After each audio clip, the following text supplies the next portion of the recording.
again. Welcome back to another... Oh, wait a minute. It's on repeat. Whoops. No, bad sounds. Welcome back, everybody, to another Doctrzombie live stream. Tonight, we're going to be playing role-playing games with my nerd friends. We're currently waiting on our fifth individual. I'm hoping he shows up. It is not quite 8 o'clock, which is when I told him we'd be ready.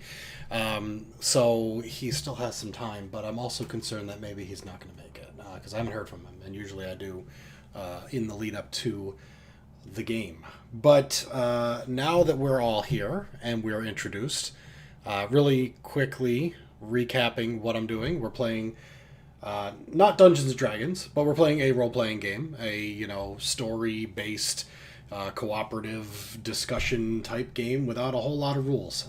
Some rules, some dice rolling, or in this case virtual dice rolling.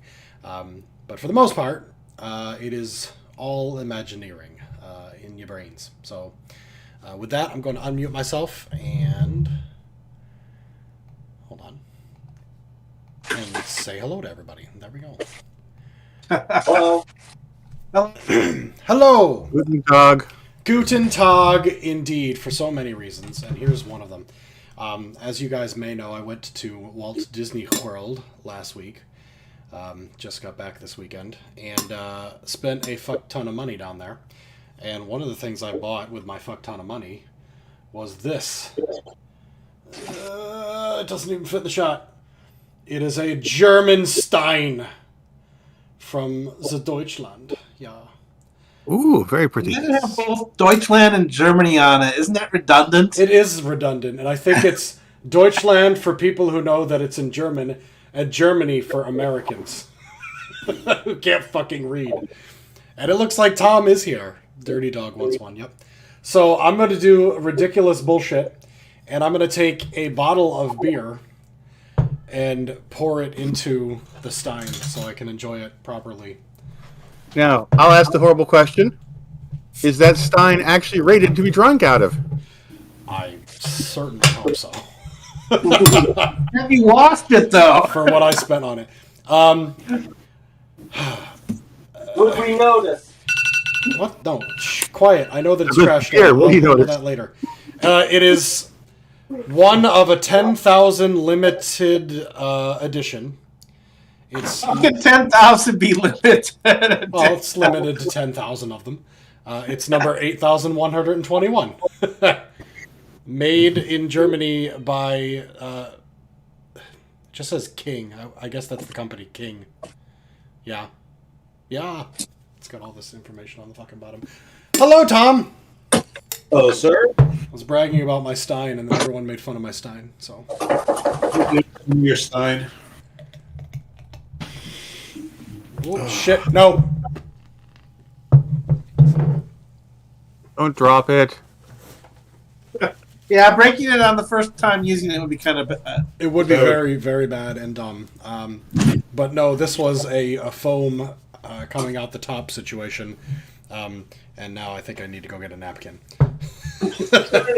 This is a classic thing on my live streams. It happens all the time. I always spill shit. Your beer. Yeah, but it's probably cheesy American beer anyway, so who cares? It's only funny when Jimmy, you lean far enough back that your head starts to vanish. Oh, well, I think so. Oh, there we go. Transporter malfunction. All right, I'm not playing with the settings. I think I'm going to turn that off. So the question is, Phil, are you drinking real beer or shitty American beer? I don't want to answer. I don't think he can hear you. No, I can hear you. I heard the question. I sighed dramatically to express the fact that the answer is shitty American beer. It's Saranac. Oh my god, it's shitty Rochester beer. October. You know what? I believe my wife did pick it up from Wegmans. So yeah, that would definitely track. Yeah. So currently, shitty American beer. I rotate through. I've shown you the beer cap, the bottle collection, so I'll get to some good beers eventually. But it's not like I'm not drinking like Utica Club. Fuck, what's the Natty Light or anything? Jenny Cream Ale.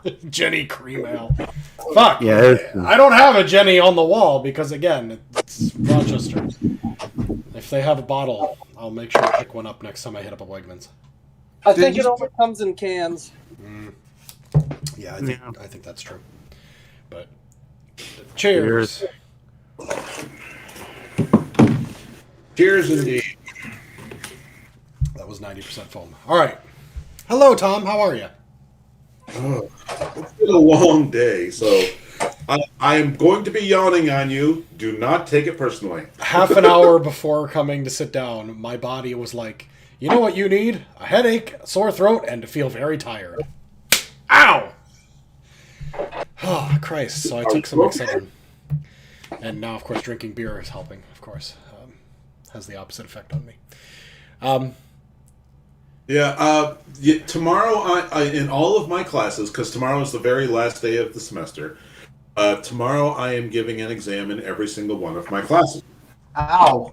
Yay. So today I had extended office hours over Zoom, whereupon I had about a dozen or so people who were desperately clinging to the aspect of, I just need to get a D and I can pass this thing. So I was like, okay. So for 7 hours, mind you, I was in this chair, Zooming with students and explaining basically an entire semester worth of stuff. And now you're going to be sitting here with chocolate-covered pretzels, Zooming with me, debating the finer points of alien philosophy. Fantastic. Well, you know, one of my Stevers recipients over the years, he's like, well, what do you like to eat? And I'm like, dude, have you seen me? I can eat anything. And so this is coming from a place called Mally's. Dark chocolate covered pretzels. Out in, it's like Michigan or Ohio. I forgot one of the two.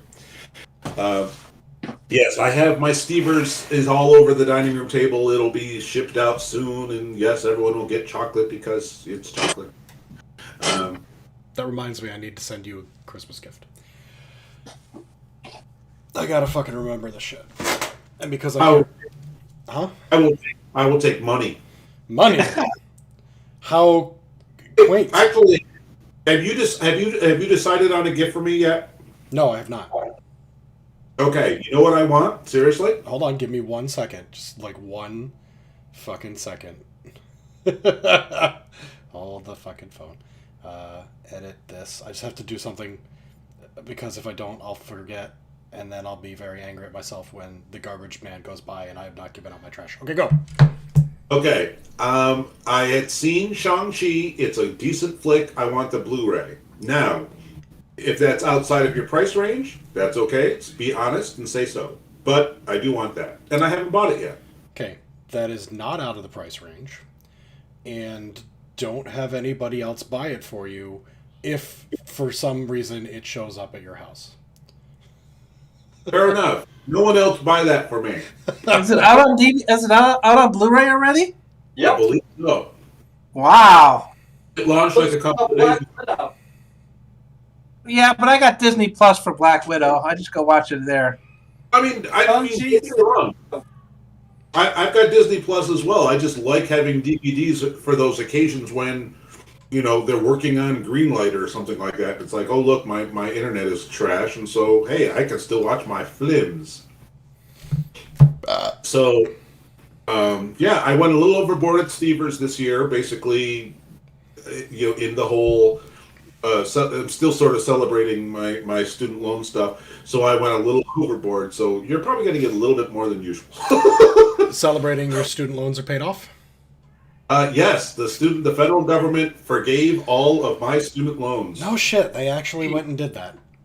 Yes, So correction actually reached somebody. Hooray! After 2 times of being denied, yes, they forgave me, and it was a substantial amount. And I went, I love you. A tax cut from Uncle Biden. Basically, Uncle Biden sends me child support every month now. It's weird. I told a friend of mine, Dave Schneider, who is a card-carrying Republican, right-wing. He's like 2 shades away from being a flat earther. God bless him. Oh, goddamn. I said, look, I know Democrats are not perfect by any means. Multiple times they have been committing all sorts of different, issues. But Obama gave me the first first-time home buyer tax credit of $10,000. Biden gave my student loans. The Democrats are doing fine by me. No offense to the one flat earther who's in my chat right now. Sorry, dirty dog. You can feel offended. We'll just push him off the edge. So, to be fair, I have voted Republican most of my life. That stopped about 8 years ago. But I got my first homebuyer tax credit from W. And it sucked because I had to pay it back. And then Obama came around and was like, you don't have to pay mine back. But if you got it under W, you have to pay him back. And I'm like, what the fuck? He's not even the president anymore. Well, W was the one who put this whole student loan forgiveness thing into play in the first place. And people hated So, it. I certainly can't begrudge W in one tiny little bit, but of course you had to take 10 years to qualify, and 10 years after W, I'm dealing with Trump and him and Betsy DeVos, and they were like, no, you can't get your shit paid off because... We don't believe in education. You're right. Yeah. Yep. So, yeah, I would love Betsy DeVos, I would love it if people, I don't know, dropped trash on her front step. Or just paper versions of their student loan bills. But no, I have no disrespect to any flat earther. If you're a flat earther on your stream, by all means. I do, however, have one question and only one question for the flat earthers. What's at the corners? Ouch. Dirty D has given me his flat earth theories a couple times now. And I love you, Dirty D, but the weirdest thing is that he does believe that there's an enormous LCD screen floating above the Earth displaying the stars. I would love if he could be proven correct. I really would. If the flat earthers could be proven correct, I think that would be hilarious and enjoyable on multiple levels. I just want to know what's at the four corners. So, in other words, if I go to Malaysia, is that the corner? See, I think they think that it's a circle, but at the edge of the circle is a massive wall of ice. So it's more like a petri dish, which then becomes not flat. So I'm still confused. It's very complicated. It's fine. We don't need to talk about that. We're talking about space, which Dirty Dog doesn't believe in. So... It's the stuff off the edge of the planet. Nope. It's not real. So this is going to object regardless of what we talk about. Doesn't matter. He's like, it's a very interesting game you're playing. Space isn't real, but whatever. And so, yeah, okay. I don't even think he's here. I think he popped in and was like, I gotta go. I also bought, actually my wife bought a English coffee cup from England, because Epcot has Germany and England and everything else. So that feels very breakable in my hands. This actually feels like I could hit somebody with it and it would not shatter, but not gonna try. Are you looking for a murder weapon? No, I have plenty of those. I used to be a Republican. So Talk to Stan. It doesn't require even a Republican to own many murder weapons. that's true. Yeah. Fair enough. Oh. Okay, so when we last left our Asterix Heroes Asterix, they had just experienced humanity's first contact with alien species. Specifically, a green crescent-shaped spaceship, very similar to the one that you had earlier captured and brought back to Wolf Station with you, appeared in space half a kilometer away from the newly created and activated jump gate. It then proceeded to ram itself through the jump gate, destroying it. Was attacked harmlessly by the MTI military vessel nearby, and then had a very personal experience with Peter Langdon, the pilot of the Nero. No one else has seen what Peter has seen, and Tom specifically said, quote, "I'm not going to tell anyone." No, I will, however, relay the information in a way that doesn't get me on an operating table being dissected. Got it. That I'll do. So, Why would you be on an operating table being dissected? You're human. Yes, I Why know. do you? You do You realize are that way too naive to work for this company. up until like a couple of days ago, no one really believed that aliens existed. Now we know that they existed, and Tom just got mind probed. Yeah, that's gonna go fucking well. Okay. I see where you're coming from. All right. yeah, he might not be dissected, but he's definitely going to have a lot of therapists poking at him, asking him, "Does this hurt?" So, what I will do, and you can decide how well I can do this, I will lie to the rest of the team. I can't, just lie. They have to pretend that I'm not lying. But a transmission was sent by the aliens, and my computer is having a difficult time translating it, so I'm going to have to modify some of the code. And basically, I'm going to just hand type everything that they sent an image of. I'm going to just hand type. Okay. Be like, okay, here's what the good aliens do. Here's what the bad aliens do, and this kind of a thing. Okay, so you are that's something you can definitely do right off the bat and be like, the alien sent me a transmission, I'm trying to decode it. However, you're not going to get too far into that before more stuff happens. Yes. Because although it was a very quick transmission to you, and you saw a lot and experienced a lot in a very short amount of time, James O'Hara is flying his military ship, the Valkyrie, toward this alien vessel and is speaking in an open channel. So as you are like, guys, I think they've sent me a transmission, I'm going to try to translate, are you saying that just to the Nero, or are you saying it in open channel? I am saying this to us. Okay, so If anybody decides that they want to transmit this to someone else, that's up to them. I'm in the process of translating the file, or translating the signal. So this is intercoms on the Nero. Yes. Give me the gist. Highlights only. I'm working on it. I'm going to say that none of you really have any cause to believe that Peter is lying at this point. And literally, you have no frame of reference, so this would be an impossible is he lying check. It's, my mother used to live in Germany. I have no frame of reference. To even, you're not even in the same room as me. I can't decide if that's a lie or not. While you're typing this in, and you get through the first tiny little bit, and basically what you're doing is essentially trying to write down a dream journal. You remember these feelings and visions, and you're trying to describe them, and you're like, that comes out weird. Let me try to rephrase it. As you do, the Feldar ship is hovering in space in front of you, and James O'Hara's comm sparks up again.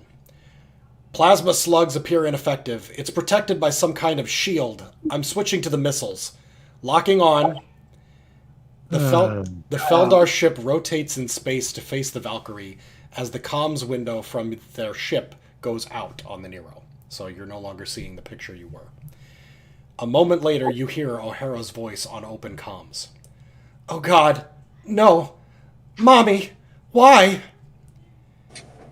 Followed by a long, confusing moment of silence. Looking out the glass into space, did he just get blasted? No. No. Well, yes, but no. The ships are just kind of facing each other. Okay. I have a question for DM. Yes. All right. One is going to be up to our pilot. How soon can he stop typing, get us moving? How many people were on that station? Because I need to collect people, because this is a horrible disaster on my watch. On the actual jump gate, it's unmanned. Yay! Yes. So it's a horrible loss of money, but not people. Yeah, it's like It's like a giant rib cage in space that is essentially an automated energy diffuser of some sort.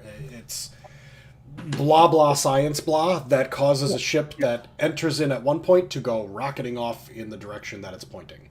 And it was... It's a t-shirt cannon for spaceships. Yes, essentially it's a giant slingshot, a gravitational slingshot that shoots a ship at faster than light speeds back only to Earth. And Earth has one at the other side that catches it and or sends things to you. That's no longer going to work because the receiving side here is now shattered and floating, drifting through space. Oops. It's probably fixable, but the immediate use of it is not working. Okay. Still, the big question is, why did they do that? Well, I'm working on my translation. so I know. I'm just pondering out loud. Please refer to the nearest console while I type out this message. While I translate this message. Bad aliens. There are bad aliens out there. Ooh. Yes. Can we hail the Valkyrie? I believe it's Valkyrie, right? Yes. It will require either you, Divad, to run from wherever you're currently at into the computer room, or it'll require Peter to stop typing out his vision quest and do other computer things. Well, then I'll have to go over because he said he's busy and that sounds important, and I don't feel like being fired.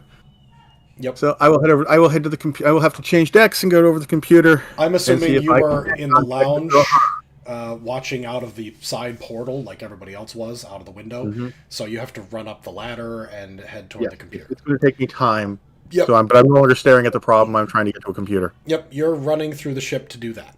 Is anyone else doing anything other than possibly staring at a terminal where a cryptic message is being translated line by line? Nope, that's what I'm doing. It's like, come on, type faster, Peter. You're so goddamn slow.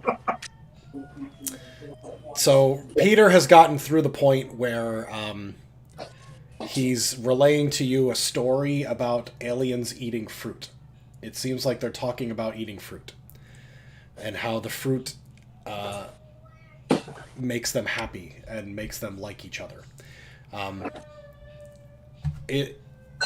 It's a rambling message that is filled with typos, but you're guessing that that has something to do with either the speed at which it's being translated or perhaps there's language barriers. You're not really sure. But Peter is doing a remarkably good job at translating it this fast. So, It's a start.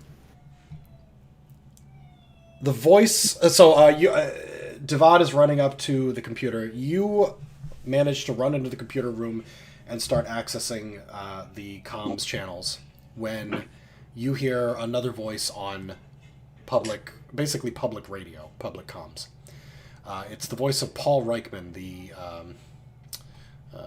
Local station chief, if I remember. The local station chief. I don't know what his exact position was. I hear crying out there. That's fucking wonderful.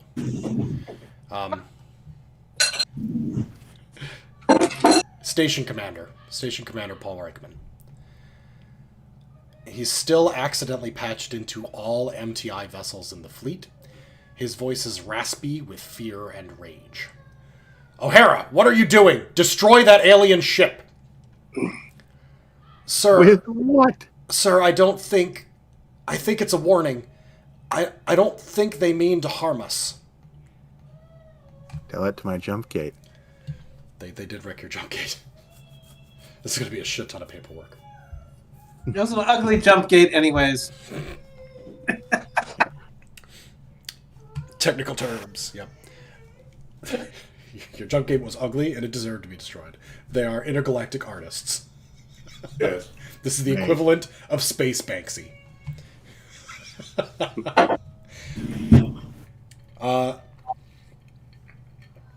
Divad, you are patched into comms. Yeah. Nero, available for adjustment. What are our orders? I prefer not to ram in return. Attempting to engage the Valkyrie. Valkyrie appears to be under distress. So you said that publicly. Paul Reichman says, "Do not ram the alien vessel. Lock on with any weapons you have." You don't have weapons. Yeah. Oh, my cargo arms. Yay. You, at best, you have like a a salvage little- laser. Yeah. It's not great. Duly noted. However, at this point, O'Hara speaks again. No, do not fire on them. They're not. I'm going to be you. They're not attacking us. They're protecting us. I think. By collapsing the corporation? Fuck, I don't know. There's something worse out there. It's chasing them. There's always something worse. Have you looked at our stock numbers? Not now, goddammit! This is more important. I'm going to bring them to the station. I swear, I'm not under control. They're waiting for me to do something. They're unarmed. They don't have weapons. Ramming seems to work. Paul Not a Reich- real. No. Paul Reichman is talking to someone in his office, and he still has the comms open. It sounds like he's yelling at his secretary to cut out the feed from the station so that people can't see what's going on. Lock a tractor beam on them. Something. Grapple them. I don't care. Whatever you have. Bring them in. Pick a bay. O'Hara he changed calling his them course. Yeah. You don't have a tractor tractor. beam per se. That's Nope. not like a thing. But apparently I will remind him of the science fiction of that action. yeah, Paul Reichman apparently thinks you might have one, but like you don't. You have a grappling hook. You had to basically tow the derelict vessel in and strap it to your ship anyway. But as the Valkyrie moves toward the station, the other ship turns and follows it. It does not appear to be resisting in any way or attempting to fly away. It is going slowly, almost cautiously. And by now, Peter Langdon has translated most of the message. He's gotten down to the point where the aliens are running away from this mysterious, frightening Right. entity, the Wrath. The bad aliens. The baddies. Mhm. And Peter put in parentheses, bad guys. I just put alien race number 2. Okay. Then I press spell check and the whole thing gets all fucked up. All fucked up. It's a tiny little paperclip appears. It looks like you're trying to write down a dream journal. Go away, little paperclip. Go away, Clippy! Official mascot of MTI Industries, no! Okay. What are you guys doing at this point? Am I done with the transcription? If that's what we all want to wait for, yes, you can finish the transcription before doing anything. It looks like O'Hara and the alien ship are heading toward the station. The second end of line. Get us underway, please. Okay. Sit behind it. Sit behind it and look like we're doing something important. Sorry, Ron? I said, get us underway, put us behind it, and make us look like we're doing something important. I will press my little autopilot, my auto docking system. It's really simple. Slow speed, head that direction. Yes, but you tell them it's very complicated. It's a button. Button, dock at station, beep, drink Yeah. coffee, beep. Yes, you hit the auto docking procedure, and the station responds by, providing your ship with the mathematical equivalent of docking protocols, and you start auto flying down there.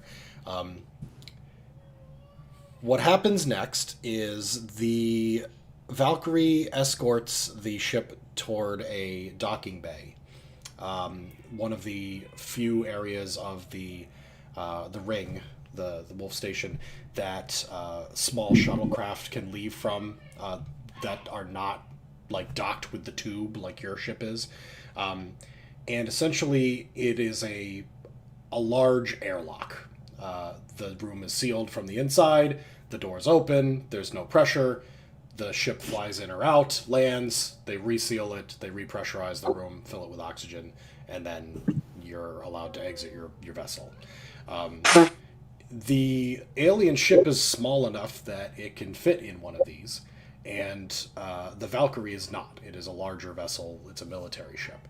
The Valkyrie comes to the side of the station and hovers there, and the gates open.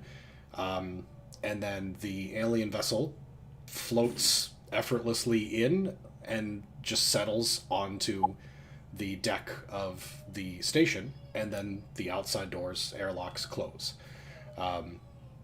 You hear on closed comms now, it seems like Paul Reichman has finally realized that he was sitting on the button that translates his voice to the entire fleet. Nero, dock immediately and get J. Kara on board. We need her expertise. All We've right. already initiated docking procedures. We will be on station shortly. Okay. Jessica Kara is basically pressed up against the window, staring at this thing and babbling to herself about how exciting and incredible this is. First contact, an alien species. We have so much to learn, yada, yada, yada, yada, yada. And then when she hears on the comms that she's needed, she grabs her, clipboard and coffee cup and is basically running to where your airlock is going to be. Keep in mind that you're at least 10 minutes away from actually docking. She wants to be waiting when it happens. Jax is right behind her with his gun loaded.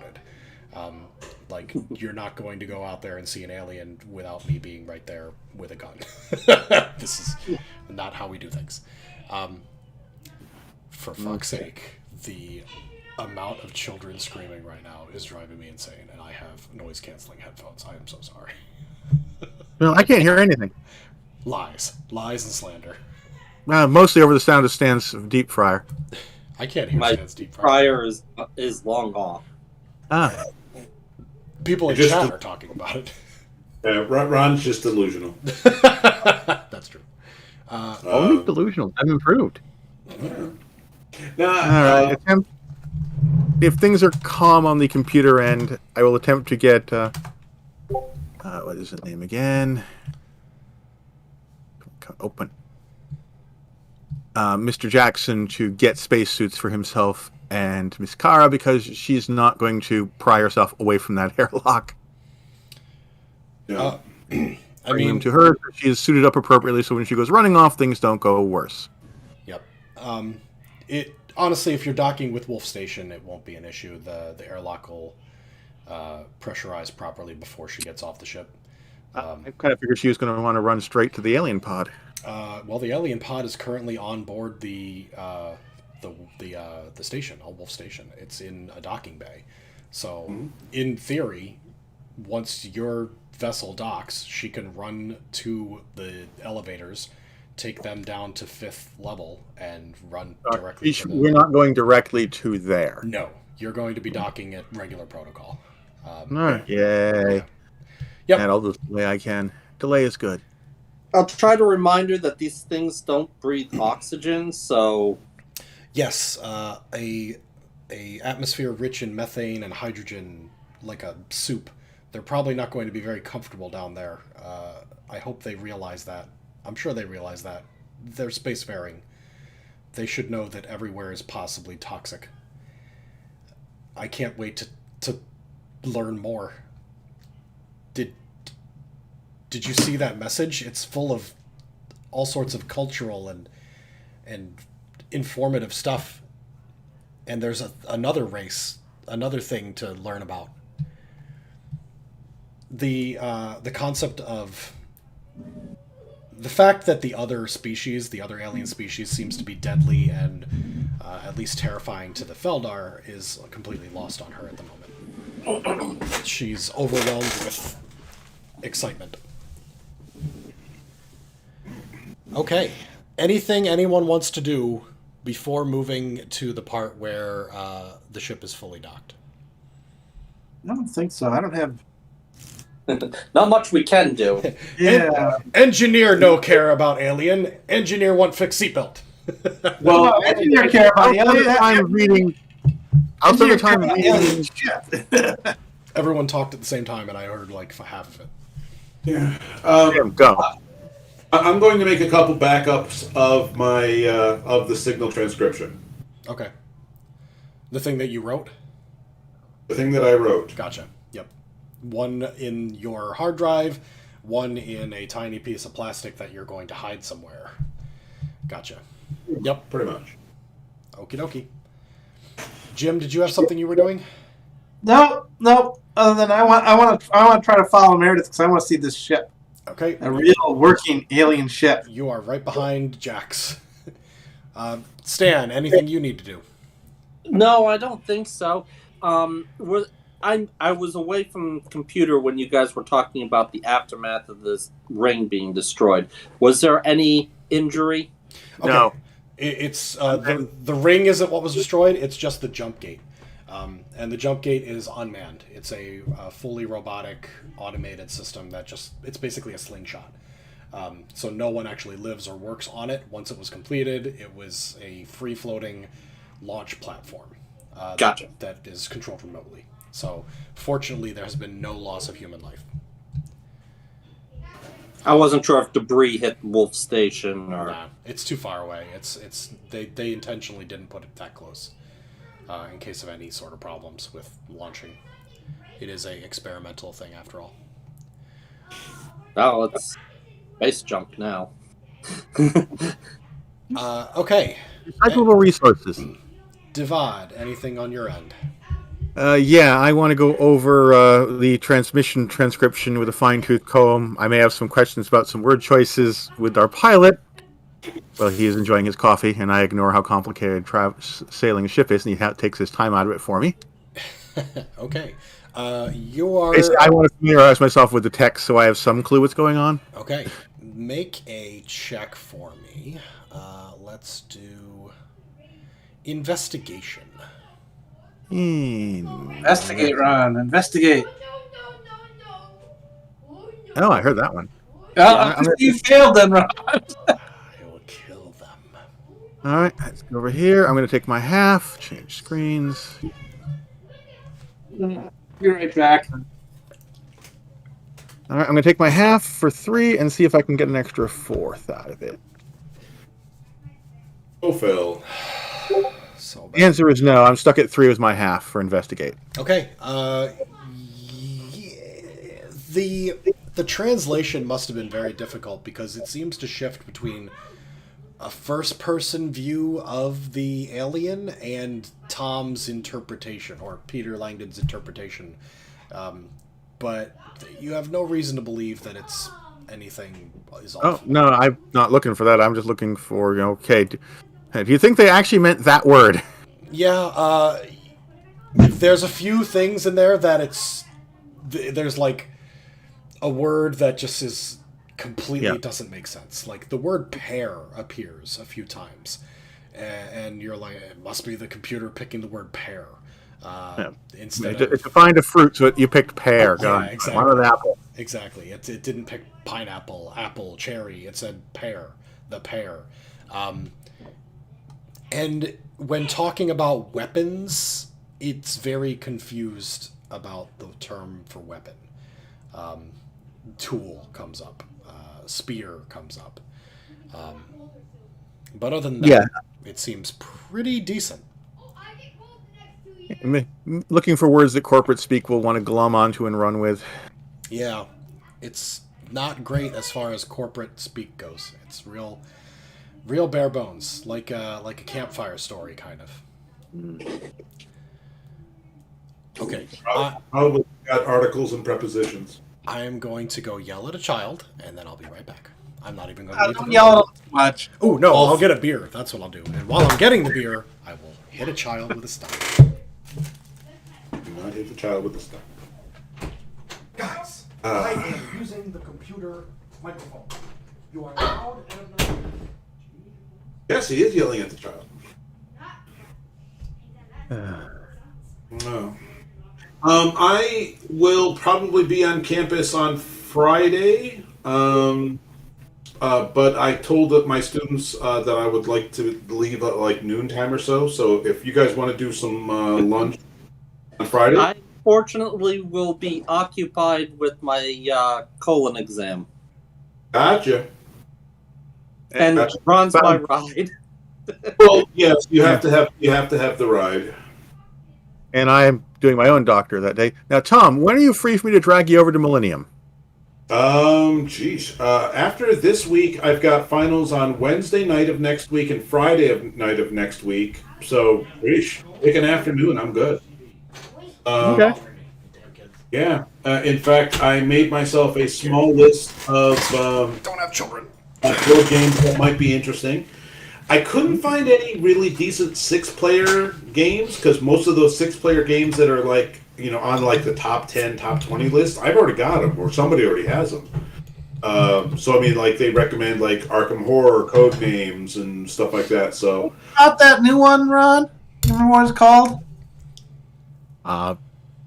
That's not a great.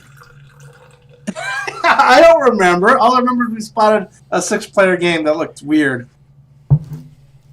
But there are. I did make a small list, and it's like between all of you guys. Nate's the only one who's not taking me to Millennium this time because he already got me my Instant Pot. So rock on.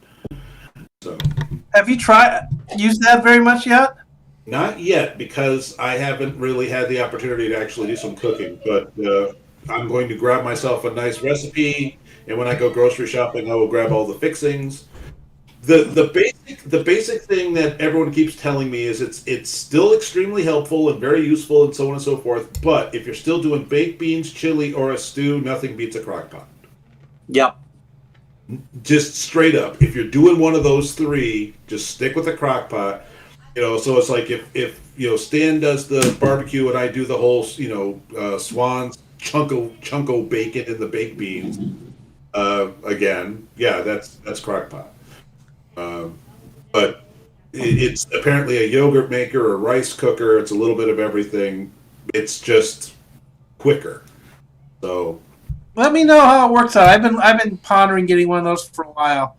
absolutely, maybe I'll invite folks over and be like, here, have something. I will cook for everybody. Who knows? Once my dining room table is free of Christmas candy, because it's a monster. I used my crock pot today to make taco chicken meat. Nice. Just chicken, salsa, some cream of chicken soup, and a packet of taco seasoning, and just let it sit there for like 6 hours and shred the chicken. Yeah, nothing beats a crock pot. Crock pots are good, and you don't have to fuck around with it constantly. So That's true.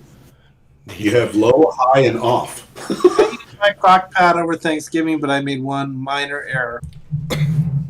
Yeah. The hand was too big. hi Slippy, hi Winterborn. Yeah, one beer for each whining child. Alrighty. But yes, I'll definitely give it a shot. Alrighty, indeed. We are aboard the station, I believe. You are on board the station, and once the docking is complete, is there anyone who's not basically running down to it like it's the first 10 minutes of a Disney ride? E-ticket. Yeah. No, I'm definitely running towards the aliens too. Like, you picked me, come, I'm here. I'm not saying that out loud. You're thinking it in your head. Pick me. Really? I mean, I'm glad that nameless NPC is the one that's going to go through all of the, psychic probes. He's not nameless, but yes, you're quite right. Yeah. All right. He's got a name. I specifically wrote it down. Something O'Hara. Something, Hera.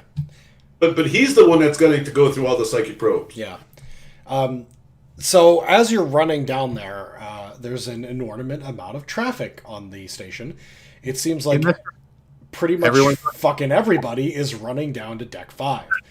Because prior to realizing that he was basically sitting on the interstation intercom and everybody was staring out of the window seeing shit happening, everybody got wind of the fact that there's an alien ship docking on the station and they all want to see it or shoot at it or God knows what. So by the time you get down the elevator and to the correct station, there's a crowd of people and they're being kept at bay by the station security guards.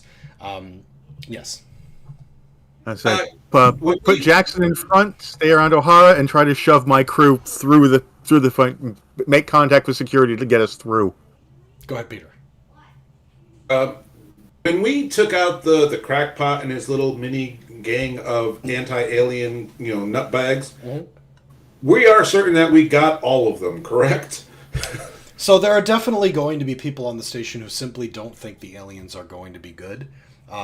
That they may have nefarious deeds, and certainly them crashing through MTI's most precious of projects does not reinforce the peaceful, fun-loving hippie mentality that you may kind of know more about. But any outward sabotage and violent aspect was removed.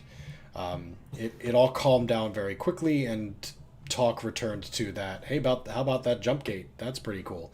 Rather than, hey, how about them reptilian aliens trying to suck our babies through straws? That's pretty frightening. Those are big straws. Yeah, they're very large. Classically, straws not meant to suck up babies, but alien straws, good at it. So Jax, you don't even need to push him forward, Devad. He is in front, and he's kind of moving people aside, saying, I've got Ms. Kara. Kara's here. Move to the side. Get back, you idiot. And punching somebody. And your team is kind of following in the wake of Jax's large action hero type frame as he shoves people aside. The station security sees him and makes way. And Jax says, they're with me. And you guys are let through as well. Behind him, you see the station commander, Paul Reichman, berating James O'Hara, who is currently in a military flight uniform with his pistol at his side. And he's trying to explain himself to Paul, saying that, and Paul's like, you brought an alien aggressor onto the station. What the fuck are you thinking? They just destroyed a $10 billion project in the blink of an eye.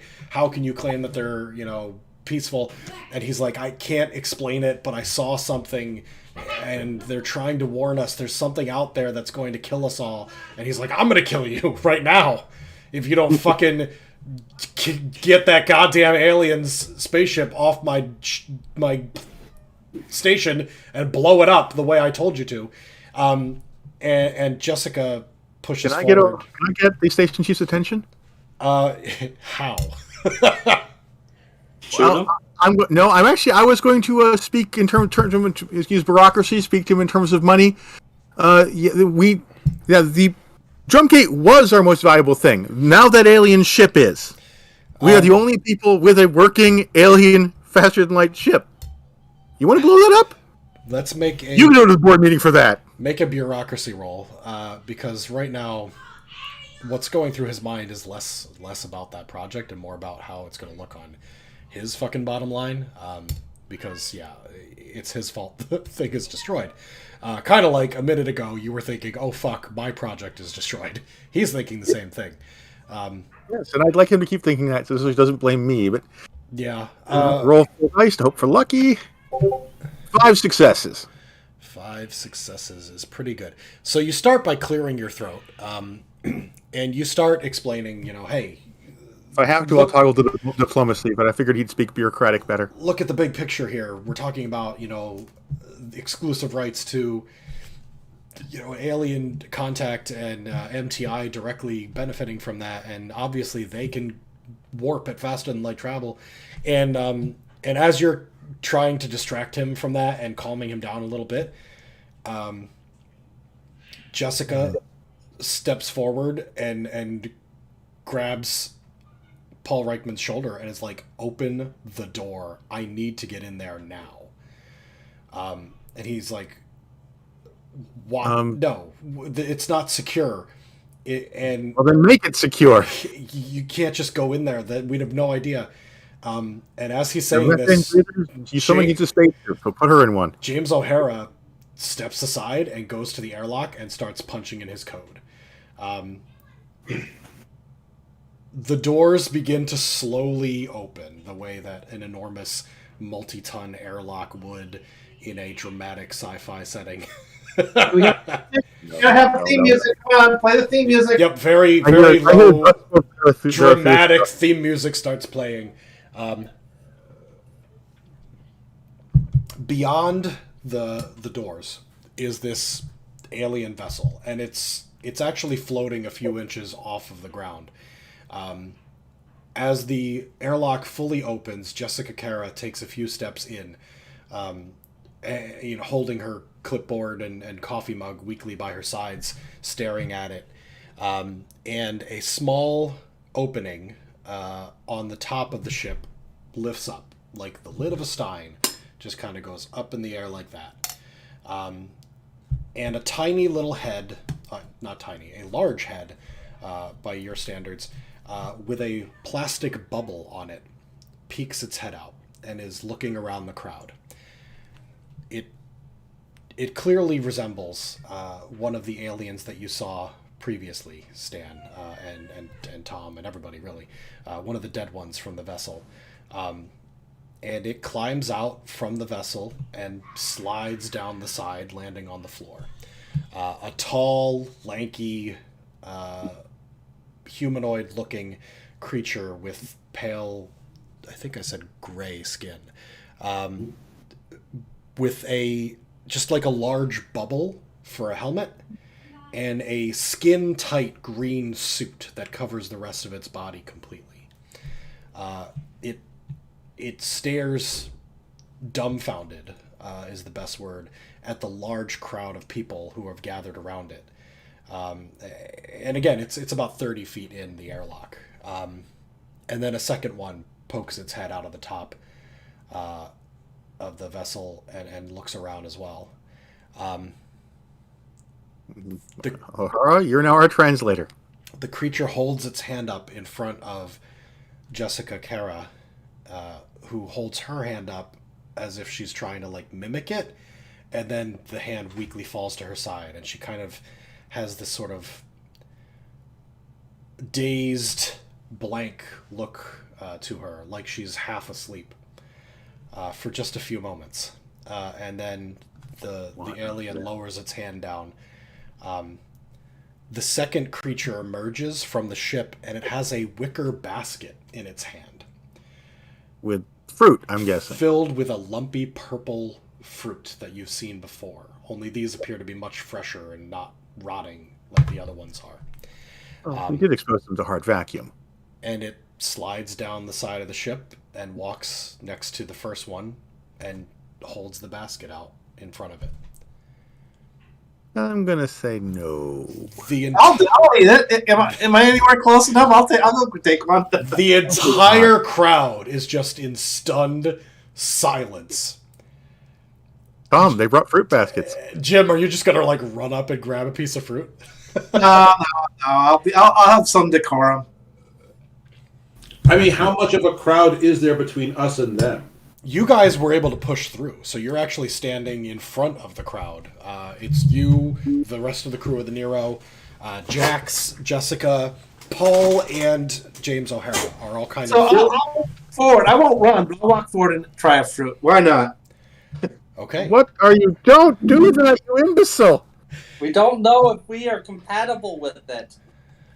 Like, seriously, poisonous. Just because different. Bad. Dumb idea. So... That's on mice first or something. Jim, Devad says, don't eat that. You don't know where it's been.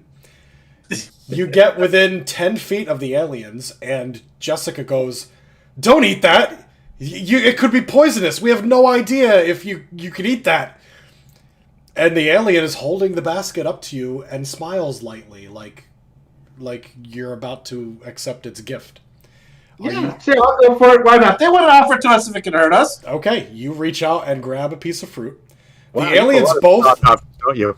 at first they both kind of back away a little bit, like they're afraid of what you might do. But when you grab a piece of fruit and take a bite, they relax, visibly relax. Yep. So Feel you like just attack one. you pop one of these fruits in your mouth and just take a big juicy bite. Yeah. Okay. Immediately upon doing that, you are filled with all of the same memories and emotions that Peter Langdon felt. Okay. And a surge of others as well. It feels like in a quick moment you receive a bunch of information about the two individuals in front of you, as if their life story, or at least the highlights, the most important moments of their lives, are projected into your psyche, and you feel and go through their moments. You feel becoming a father for the first time as one of them watches its baby get born. You feel the emotional distress as it's separated from its life partner and child when a Wrath ship blows up part of a station that it's on and they eject in separate pods. You feel the sense of lonely hopelessness as you bounce from planet to planet to planet, looking for a place to live, knowing that every time you leave, the Wrath are going to follow you. And then the sense of confusion and hysteria at staring down a species, a pale, hairless almost species that has these things you've never seen before shooting at your vessel and trying to understand their language that makes no sense to you as they broadcast it. And then docking at their station, seeing hundreds of them, not knowing if they're going to be hostile to you, if they're going to be like the Wrath and eat your children, or if they might be able to help you. And in that moment, you then hear a voice. What are you? Dumb. Humans.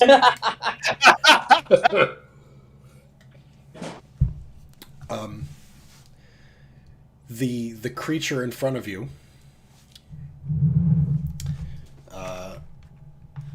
opens its mouth a little bit and goes, human. And then everybody behind you gasps in horror.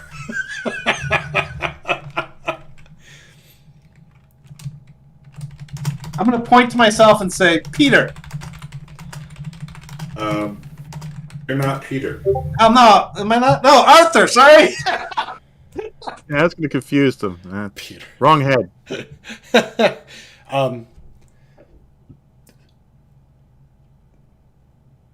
Yay. One of the two looks like it goes into sort of a trance state, similar to what Jessica did when she first walked up to them, and then it recoils a bit in like horror.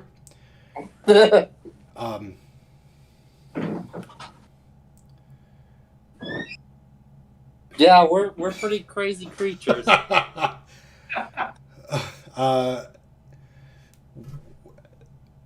At that moment, Paul Reichman walks up, and he's like, "Arthur, what are you doing? You're not authorized to speak to them on our behalf. This is not allowed." I said, well, here, try a fruit. Jesus Christ, at that point I'll probably trip one of And them. the alien like holds a fruit up happily toward him, and he slaps one of the fruit to the floor. I'm not going near that poisonous alien shit. Well, it's No, not Paul, just poison, look at it's me. not I'm dead yet. fine. And the two aliens like recoil, and one of them starts like running a little bit toward the vessel to get back on and flee. But Jessica is like, "No, don't stop. They're peaceful.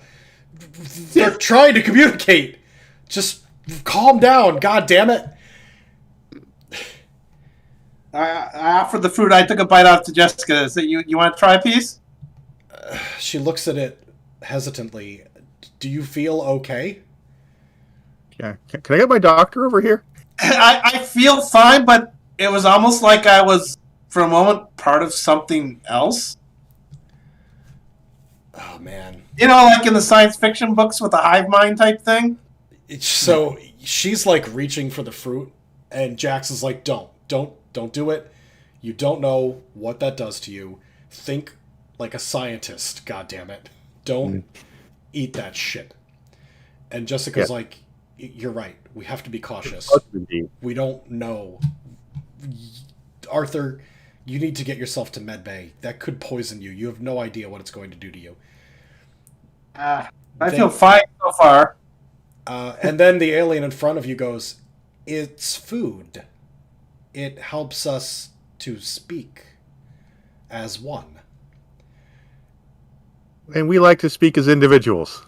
The problem is our difference in biologies may mean the fruit may not be safe for us to eat. We know, but it is important for us to learn to talk with you. I agree. We can hear Arthur now. We know him.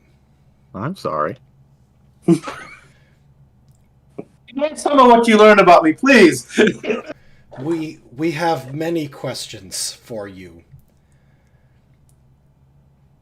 What is war?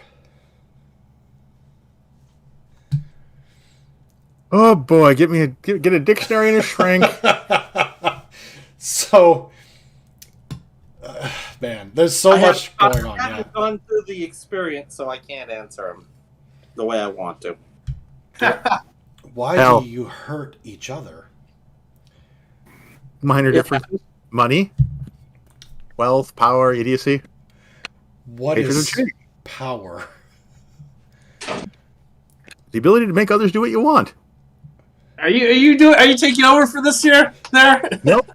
I'm quibbling. The two aliens stare at each other for a moment and then stare at Devad, and then they hold up a piece of fruit toward him. I'll shake my head definitely no with a hand up, palm out. Flat at them as opposed to palm open. Like, nope. Where's the closest computer terminal? There's one 20 feet away at the access point to the docking bay. I access the interweb. Okay, you walk over and access the interweb. No one is stopping you because the entirety of the security team, is trying to keep people away from the aliens. And how to describe war? Paul Reichman is not qualified for this. He is a manager. He's not qualified for much of anything. But when the alien starts asking a bunch of questions, I will wave them over to this. Well, I'm trying to think of what war is, since I'm apparently still hooked up in here. So maybe they'll get something from that. Diplomacy by other means. Well, no. War is basically is forcing someone else to do something you want them to do through physical violence. But why do you do it to each other? It does not make sense to us. You harm yourselves in this. We do not understand. Do you not feel the pain of your people? No, we are born alone, and we live alone. This makes us sad. And they both put on comically large frowns. We feel sad. And Arthur, you feel their sadness too. More than you felt alone prior to eating the fruit, you feel very sad about the fact that you used to be alone, and now you're not, which also makes you happy. And then when you start feeling happy about the fact that you can now feel them, they both smile, and you all feel happy about it. It's very uncomfortable, but also kind of great. How long will this last? So, Peter, you said that you're accessing a terminal and waving one of the aliens over. The alien with the fruit basket will come over, holding the fruit basket in both of its hands, and it gets next to you at the terminal and holds the fruit basket up to you. I go, you understand when we speak, yes? Arthur understands, and he taught us. I'll give him a quick rudimentary of how to point and click. A computer. How quaint. This is the depository. This is the depository of the entire human experience. Remember, we're on a company space station. I doubt everything's in there. We would learn more if you ate the fruit. I'm not eating that. I'm happy with you learning less.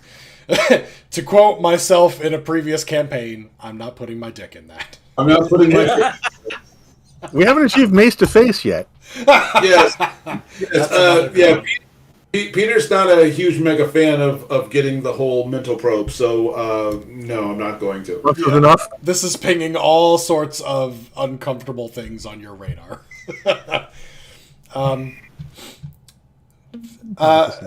Somebody from the crowd yells, "I'll eat the fruit!" And then somebody else yells, "No, you won't, you fucking idiot! It's gonna kill you! It's gonna turn you into one of them!" And then all of a sudden, people start screaming at each other. And the two aliens become very terrified at this. Especially now knowing most of what Arthur knows, or most of the important memories in his life.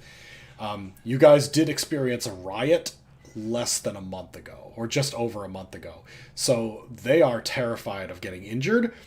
And when things start to go south, the one holding the basket, who is currently looking at the web and reading the language, and you're like typing in, "What is war? Baby, don't hurt me."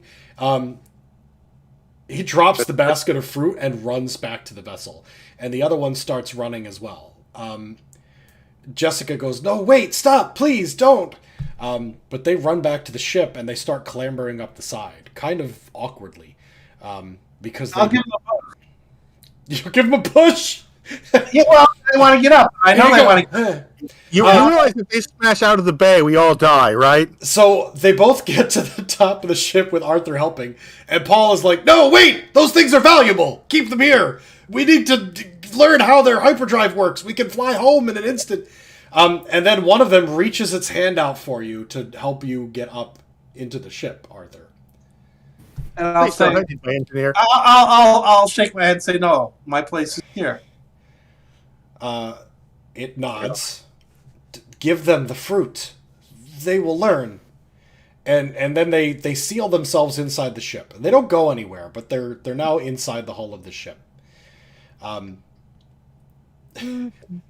I don't believe either Stan or Ron are going to eat fruit. So you're you're stuck.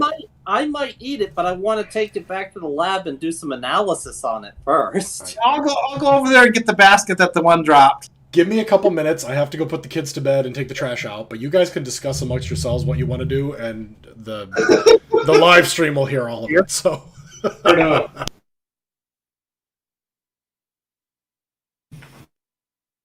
So I'll basically go grab the basket of fruit. I will collect one and put it into a sample bag so that I can take it back to the lab with me.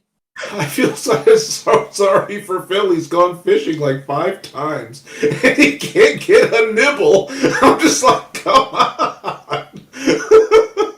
Well, the fact is that, Jax is 100% correct. We don't know what this will do to our biology. That's true, but Jim our could turn culture purple and fall over dead in 5 minutes. Like I said, I'm superstitious. I'm not going to do it. I've read too many science fiction books, so I'll go for it. I mean, seriously. I mean, I'm not saying it's not in character for the 3 of us not to eat the fruit, but again, Phil's gone fishing half a dozen times. It's like, I was just hoping the aliens didn't smash the stupid airlock on their way out. Like, oh, goody, everyone gets to die again. Although the thing is, I'm an engineer, and I know that's what happened if they did that, so they wouldn't do it. Well, enjoy your probing. it is well within character. You're also now the speaker to aliens. What was that, Ron? I'm sorry. I said that Jim's character is now Arthur is now going to be speaker with aliens. Well, that works. My biggest concern is how long does one bite last? Well, you probably know that. Am I going to become a junkie as well? Oh, great addicts. That's even worse. Yeah, our society would fall apart if we could actually hear each other. Gee. Yeah. Oh boy, would it ever!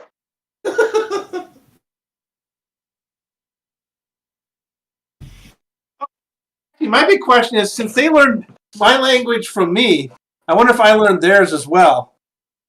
I don't seem to have one. They basically developed telepathy, and that's how they Oh, sit. and what one knows, they all know. So whoever designed whatever they're using is how it works. Everybody knows. So any one of them can explain everything. Yeah. Can you wait? If everyone knows, do you now know how their drive works? Ooh, that's a good question. We'll have to ask Phil. Quick, write it down before your head explodes.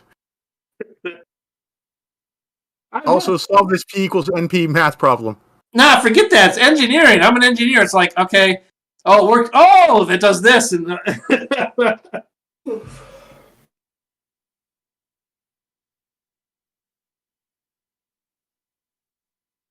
Oh, well.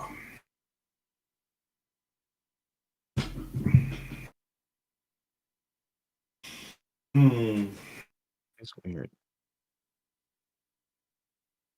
I can either have Tom moving or Phil moving, but not both. Phil's chair's still missing. I'll be right back. Yeah, you have time for a quick bio. I think he's getting fluid. Inverse. What is it? My cookie recipe from Mom. Oh, your mother's cookie recipe. Okay. Da, da, da, da, da.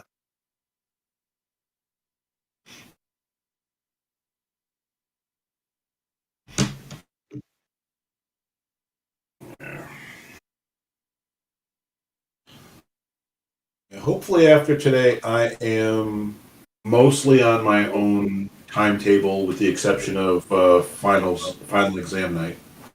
But everything else is just basically grading. Yeah. At some point, Tom, I'm going to want to pick your head, pick your brains, board game ideas for my family. I mean, I have a weird request: taco versus burrito. That's an odd one. I'm not even familiar with that game. Card game. You get everyone's got their folder. They're shoving their cards in, and the goal is to have the highest valued taco burrito at the end of the game. Lots of screw each other's. I mean, I'm not certain what's going to be on the shelf at Millennium or Just Games or anything else like that. I mean, none of us have a copy of Haunted Hill, and that one might need to be ordered. But I know that there's a couple of games that are sort of like from the same genre. I think there's like Betrayal Unleashed. I think it's called Betrayal Unleashed or something like that. Where basically it's sort of like a lot of you. It's questions about games. Have you tried these? How long are the rules? Yada yada. Yeah. I could bore you now over chat, but that's not the point. Well, that's just it. It's like your typical gaming group size with your family is like what, 5, 6? What are you looking at? Ranges from 3 to 7. Okay. There are usually groupings at 3, 4. Let's see. Yeah, groups of 2 for the actual for when my sister and her husband or my parents are playing just by themselves. Yeah. 3 when they have their kid or I'm at my parents', and then it quickly jumps to 5, 6, 7 when there's a larger social family gathering. Gotcha. Because if the group gets bigger than that, some of us are allowed to bow out and do something else. Okay, so Phil, here's what I'm going to do. I'm going to go pick up the basket of fruit, and then Peter yells out, "Since you're part of them now, how does the hyperdrive work?" I'm like, "Ooh, Arthur, make an investigation check."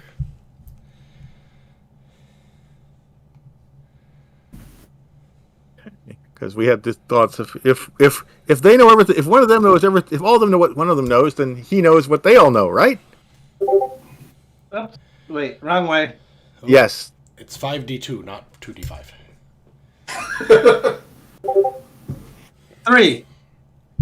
So you think about a time when you were studying how the hyperdrive works.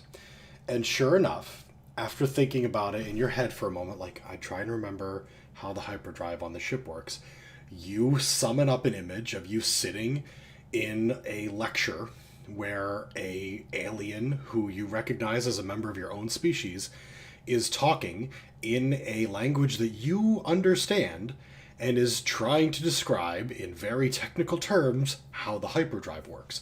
Now, it's not something that you're like, I know Kung Fu type, instant Neo recollection, but in your mind, you're like, yeah, no, this makes sense. I am able to start to piece together the hyperdrive situation, like how their technology works. And it doesn't last long. You can't hold on to the memory very well.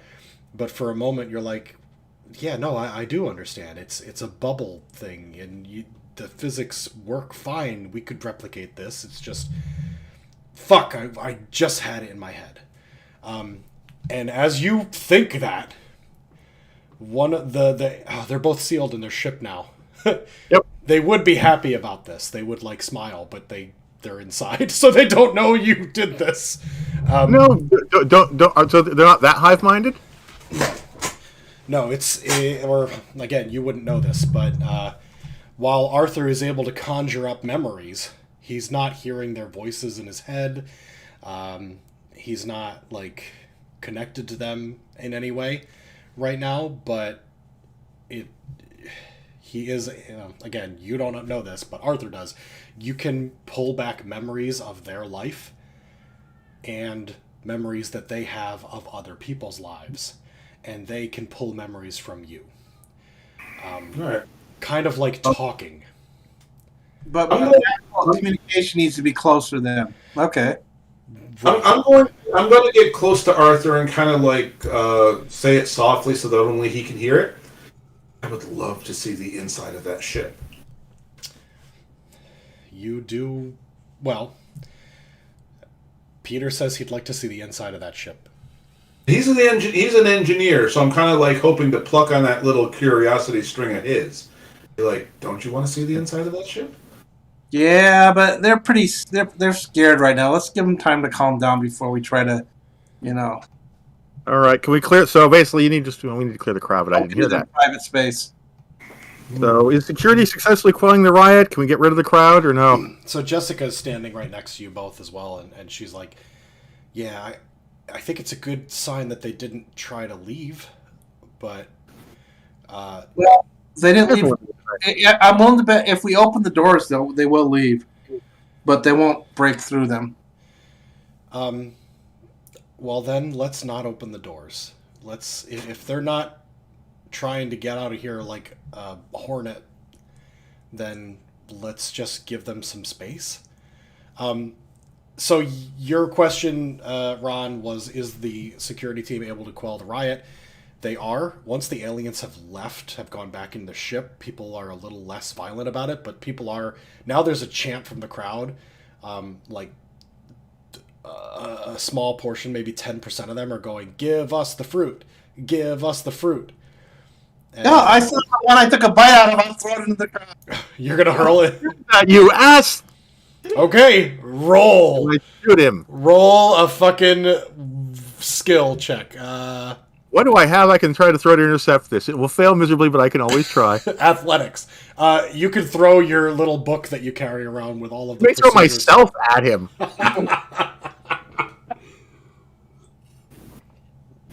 All right, both of you roll athletics. Okay, let's see. Where's my move? All right. All right, this is going to be awful. Look at that! Yes! Well, let's see now. What a 1d2 plus 2. Ooh, you have an athletics of 1, Ron? Yes! I'm trying to stop you. It doesn't mean I will succeed. 0. So I will blow all 3 of my style points to stop this. Okay, Ron dumps all his style points going, no. He gets both hands up and onto the fruit as you quarterback throw it toward the crowd. It's an underhanded toss type thing. I wasn't thinking of. Underhanded toss. He does deflect it, but it goes into the crowd. It lands like just short of them. And one of them breaks past the barricade of security, leaping onto the fruit. He grabs it in his hand and shoves it in his mouth before getting tasered by 2 different guards. So he goes, What a wonderful new thing for the aliens to feel. oh, I'm sure. And Arthur, when that happens, you feel some of like the major moments in this person's life, memories just flooding into you really quickly. And it's a bit overwhelming at first, but with an average investigation roll, you can tamp it down. So you only pull it in when you really want to. All right, good. I'll take my half then. Yeah. And so you're like, whoa, that's a lot of details I didn't need to know about you. And then you're able to sort of like push it down to sort of only pick up important shit. For example, you did not need to know what it felt like to be tasered, but for a moment you definitely felt like you were being tasered. That was really high on the list of cerebral shit happening at the moment.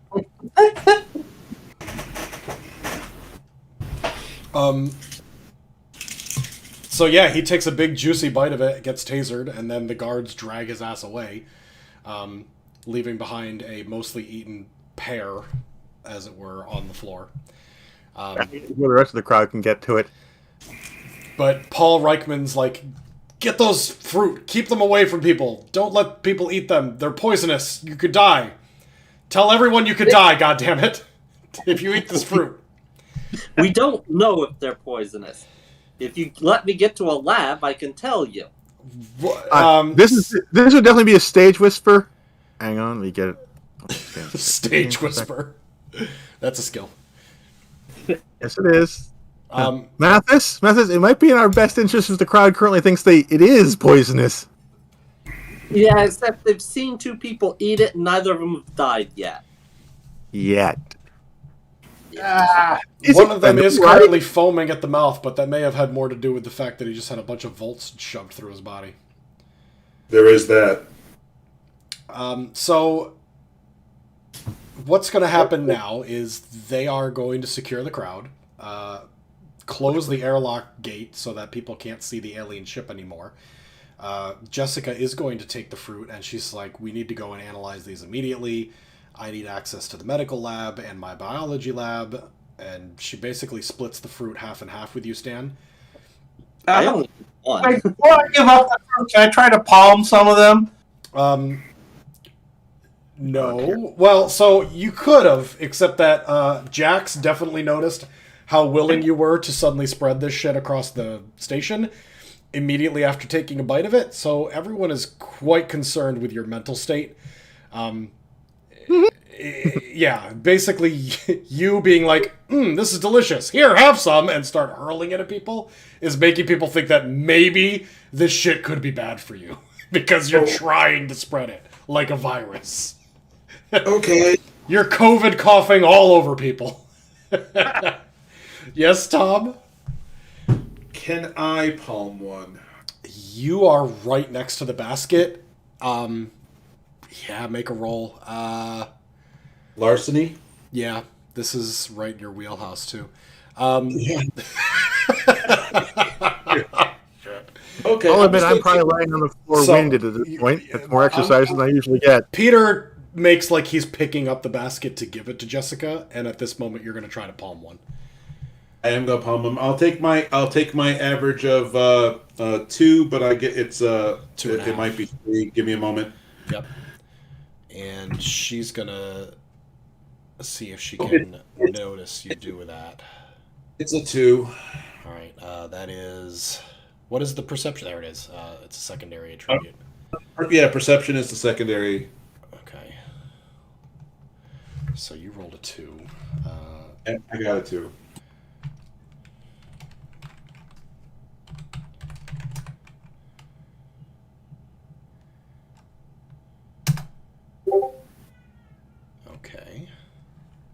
Spend some style points there, Tom. Yeah, I'm probably going to. Yeah, you're going to want to burn 1 style point if you don't want Jessica to see you doing it. Yep, I will burn 1 style point. Okay. She's the only one who's close enough to notice. And a private message is coming your way. Okay. So, yep, you hand her the basket, and she looks like she's too distracted at the moment to notice. Just pure luck on your side. I wonder how much it sells for, Tom. The price has gone up. Yeah, we got the newest cool drug in town. I wonder if I could start selling dyed actual pears to the crowd if they're stupid. That tracks. Okay. I wonder if I could grow a plant off of these. I don't think we're letting you near them. So, Stan and Jessica are going to take half the fruit each, and under guard, basically 2 guards each, one being Jax following Jessica and you getting 2 nameless security officers, Stan, are going to take you to your respective labs, keeping people at bay. People are starting to disperse now that the excitement has died down, because they realize they're not going to get any freebies. The aliens are gone, so it's nothing they haven't seen before, just the ship. But the guy who ate the fruit, other than Arthur, is under arrest because he, broke through the lines and got tasered. So he's being dragged off. Bring Arthur to one lab and that guy to the other lab. Arthur is getting escorted to medical, because everyone is quite convinced this shit could poison you. You could be dead. It could have all sorts of alien bacteria. You literally don't know where it's been. These could be poops. You don't know. And, Arthur, having eaten the fruit, that it comes from trees, that they're, well taken care of. Peter Langdon knows that because he saw visions of them picking it. But everyone else is not sure what the fuck it is. But you were like, I'll shove it in my mouth. and now I want everyone to have it. So, very sus, as the kids say. Okay, so let's fast forward a little bit. I was going to say, lean into, let's see if I find his name again. So, Derp. Go ahead. Sorry. Stan, you're obviously up in medical trying to figure out if this shit is poisonous. You're looking for... Right. You're running tox scans. You're running radiation scans. You're running everything you can see. It's all coming back negative, but a lot of the scans are inconclusive. This is alien... And I'll take blood samples from Arthur and the other guy. You are... you're running... You and, half the medical staff at this point are running all sorts of tests on Arthur. Arthur, how are you responding to this? Yeah, I don't mind. I understand why they're doing it. I'm like, all right, sure, whatever. You're like, what I'm really curious to see is when they do the MRI of his brain. That is exactly where I was going. It's different from what is on file. His cortex is on fire. It is lit up on every scan. It's equivalent to somebody who's processing a lifetime of memories in a very short amount of time, and that's the buzz. Your toxic scans are coming back inconclusive or negative. His body physiology doesn't look like it's changed. He's running a very slight fever, but his head is just bursting with energy. Well, in between all these tests, I want a tablet so I can try to write down how hyperdrive works. The last thing anybody really asked me, so that's what I'm literally. You're like, can I have a tablet so I can write down how the hyperdrive works? And no, you need to stay still, Mr. Robertson. Please do not move around in the MRI machine again. No, I wouldn't do it. You can't move around. Have you ever been in an MRI? You can't move around the MRI. You can't really. But you're like, can I please? I need a tablet. I want to. It's a space bubble. Come on. Between tests, I have no problem with him having a tablet to write stuff down. And every time you start accessing these alien memories in your mind, trying to figure out how the hyperdrive works, because now you're obsessed. You're just like, I can sit through another class. Yes. Right now, I just need to think really hard. Your brain just lights up on the CAT scan. And everyone's like, what is he doing? What? No, go back to the other, and so while that's happening, I'll live stream all his tests to the the whole the- ship. to what's her name? O'Hara. Gotcha. No, not Kara. O'Hara. Jessica Kara. Military. Tara. See. Tara is what I wanted there. Yep. So basically, you guys have a Zoom call going on from different parts of the station. Yeah. Gotcha. Look at this. Look at his brain. It's bursting, and everything that you're saying is fascinating to her. Meanwhile, she's dissecting the fruit. She's running it through scans and coming. It's got elements we don't even know about. It's the chemical compounds shouldn't even work, but they do.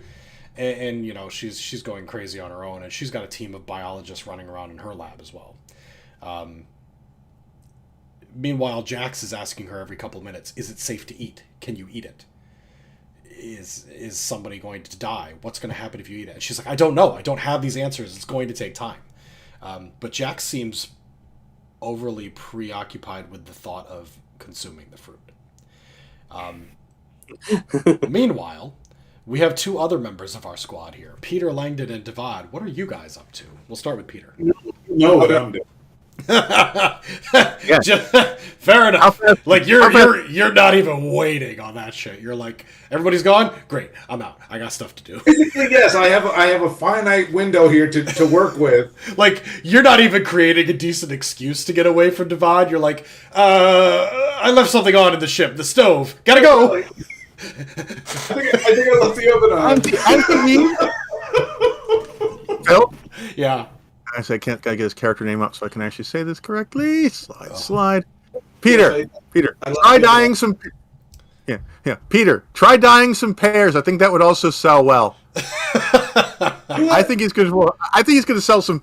I think he's going to sell some fake fruit. It's a scam. And at this point, I have bigger things to worry about.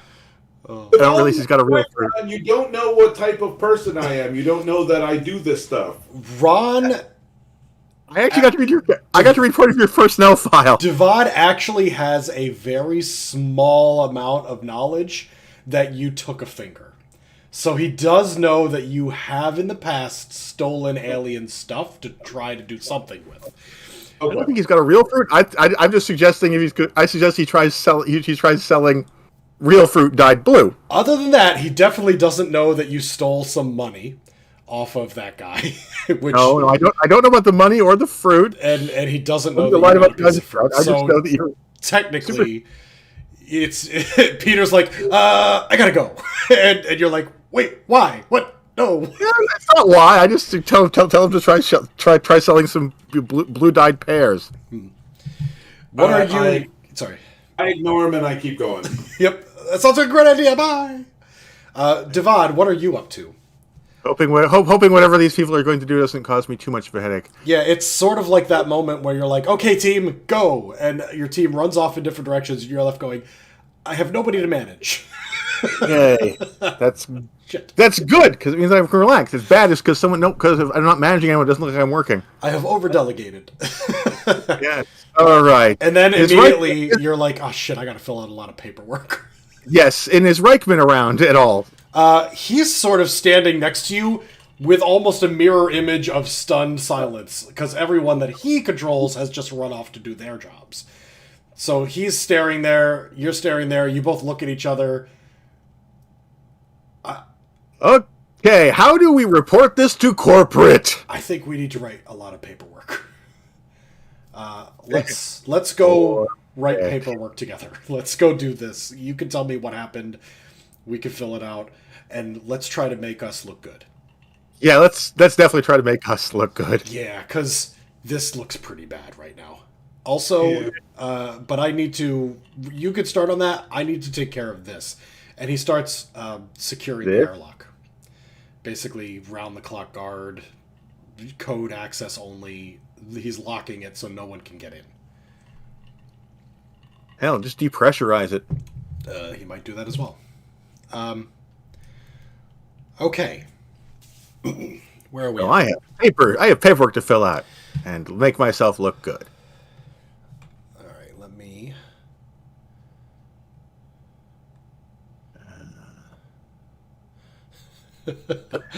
Okay.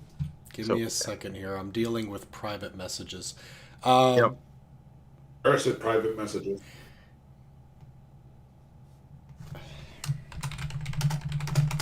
The good old days when we were slipping those little pieces of paper from to the GM. Yep, this is GM whispering time.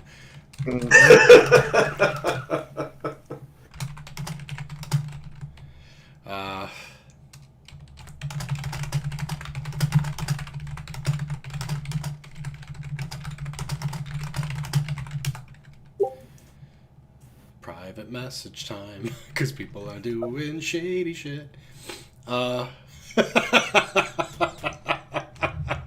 No one's doing shady shit. It's fine. No one's doing any shady shit. Except Tom definitely said, I'm going to palm a pear.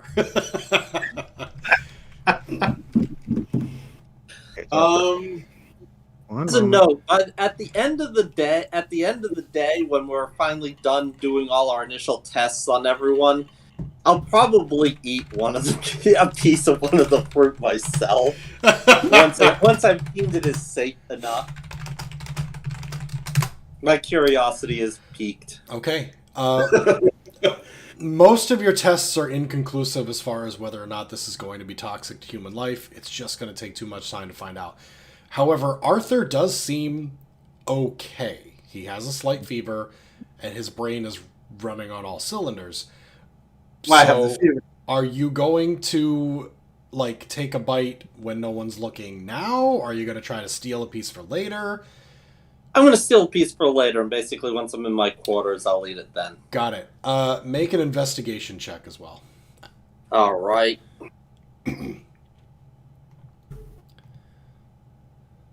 Let me think here. Crap. What is investigation based off of? I don't have it written down. Intelligence. Investigation is int. If you don't have the skill, subtract 2 from your int. I got to get to the chat so I can actually write. Here we go. No, that's. I forgot to add that in. Shoot. What, the -2? The -2. Yeah. How am I going to get that in as a formula? Well, it just affects the number of dice that you're rolling. That's it. Well, no, but yeah, I got it on a spreadsheet. So, and right now it's the rank plus the dice, but I got to put it in if rank equals blank, then -2. So let's 3. Okay. So when you go to cut off a piece of this fruit to, pocket it for later, you do a quick mental calculation and realize that there is definitely a missing piece of this fruit that was not used in any of the tests. So you are not the first doctor to cut off a slice of this pear and hide it. Well, we will find out the long and hard way who it is. Yeah.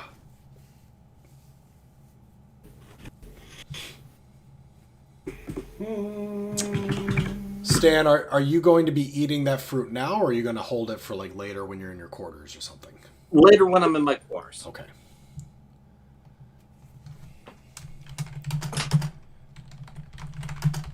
Put in a little bit of Tupperware and hide it somewhere.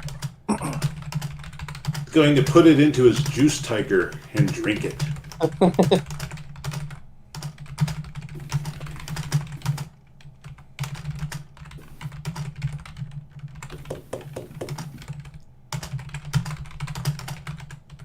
There is science to be done on the people who are still alive.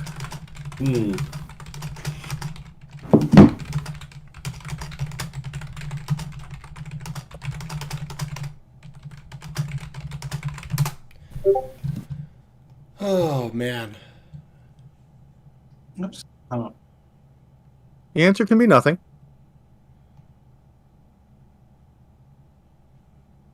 Didn't work. Shoot.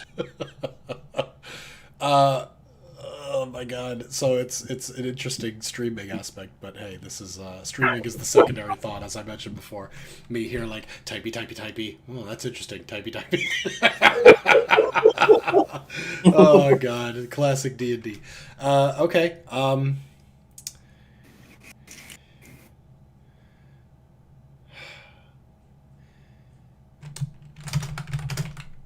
So Ron, I think I could probably say that that's something you can handle in game whenever you feel the need to do that. Okay. Yeah. So just whenever you see Just an opportunity. Adjust his, yep. Adjust his work schedule, etc. Yeah, exactly. And Who are you taking off work schedule? no. Nobody. It's something. Nobody. Yeah, it's not a big deal. It's just like the answer is kind of. Go ahead. Yes, Go ahead. do as you will. Yeah, it's not. Yeah, it's not anything that needs to be kept secret. But it's funnier that way. Tom's been handled. I think he's happy with that. I'm happy. Stan's been handled. Arthur, is there anything you want to do other than get a hold of a tablet and try to write down the mathematical, physical, quantum physics relating to their hyperdrive, or Secrets of the Universe. secrets of the universe? That's what I'm. That's definitely what I'm interested in at the moment. Okay. Arthur, you experience so after about an hour or two of tests, you're getting a little bored of the whole thing, but you understand people are, testing the hell out of you, and you're given a pad once you're just waiting for blood work to come by, and you're like, okay, E equals MC squared plus B, and you suddenly get a unusual sensation. Once again, you're focusing on something and you pull a memory out of someone nearby. And suddenly you're sitting in, because you were like, okay, I'm going to pull another physics class that I attended about this hyperdrive. And instead you pull a medical class and you're sitting in a human room talking about basic anatomy. And you are a woman in that class, and you're like, this is the wrong memory, where did this come from? And then you look around the room and realize that one of the doctors in this room is staring at you wide-eyed and has a deep connection to you with a tiny little bit of like purple juice at the corner of her mouth. Damn subtle. Yeah. Nobody else seems to notice because they're all fucking very busy going over charts and papers and shit. But You haven't studied for the exam. You're going to fail. one of the doctors in this room has definitely eaten of the pear.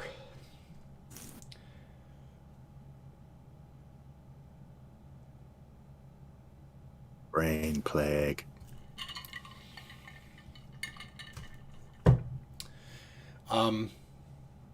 So that's that. Is there anything that you'd like to do in response to that information? I'll smile. Okay. She smiles back at you, gives you like a slow nod, and then turns around and definitely pretends to be working on something and is not working. She is shuffling beakers around. And if that's where you're going to leave it, that's all that's going to happen at the moment. Yep. I'm not. If you want to focus on pulling memories out of her, you can do that. If you're just going to leave it as is and try to think about those classes you tried to remember, they're becoming harder and harder to get. It's like you only were able to pull so many when you were in contact with the aliens. No, that's what I'm contracts. That's currently what I'm obsessed with. Yeah, and after a while, you're like, I don't remember the rest, but I mean, what I've got here is a pretty decent foundation. I mean, you could teach a course on quantum theory with just the stuff that you've learned in the last hour. Okay, the next event won't happen for a few hours, which is Stan, it's time for your shift to end and go home and rest. All right. I will make sure that all my notes are wrapped up, and that the I cannot remember her name. I'm sorry. Jessica Kara? Yeah. Kara. Sorry. Yep. That all of our information has been shared back and forth clearly. Honestly speaking, the fruit doesn't seem to be toxic. It's just very strange. Yeah, and she agrees. She's it could take months to find out what the long-term effects are. Yeah. I mean, the human brain is a complicated piece of anatomy that we don't fully understand even in this century, and the fact that Arthur seems to have developed some sort of psychokinetic connection is worrying, but possibly wonderful. Right now, I don't know if all of humanity could survive such a thing. Us sharing each other's thoughts, that seems kind of... It would definitely change us, that's for sure. And maybe not for the better. And the withdrawal symptoms? We don't know of any yet. You're not there.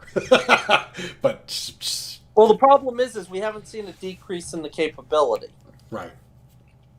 So, and have you looked at what I've been writing down on the tablet yet? It is a lot of gibberish. It doesn't make any sense to you. I'm not an engineer or physicist. I'm a There are no doctor. numbers in this math. Damn it, Jim. I'm a doctor, not a physicist.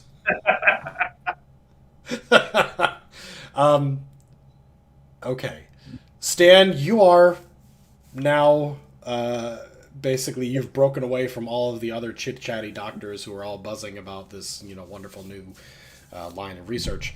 And you have made your way to the cafeteria and grabbed your tuna sandwich or whatever the fuck you want. And I'm assuming that your plan is to eat this in the quiet and comfort of your own quarters. Correct. Because there you can pull out the now slightly covered with lint piece of fruit from your pocket. I said I put it in a piece of Tupperware. Piece of Tupperware from your pocket. In your Tupperware, if it's got lint in it. There is a piece of fruit just sitting there. It looks like the inside of a kiwi. Just like purple on the outside, green and seedy on the inside. And very juicy. There's like a ring of juice in the corners of your Tupperware. What are you going to do with it? Just a second. Typey. Typey? You're typing it into the public chat, by the way. I don't know. I know. I'm responding to Jim. Gotcha.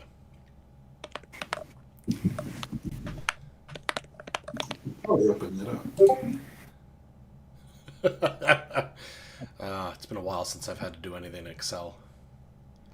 Mm. I used to be pretty good with it. That's close. Yeah. I used to be pretty good with it too, but I'm now mostly a user as opposed to developing. All right, so yeah, once everything's all quiet and everything, I will eat their fruit and gruben. Fruit and gruben. Flurp and herben. Well, Okay. Jim, the first thing is going to be the fact that you want it to be a no string versus because your column is probably actually empty. It doesn't contain actually a space. Okay, so I got. I So just quote, no space between them.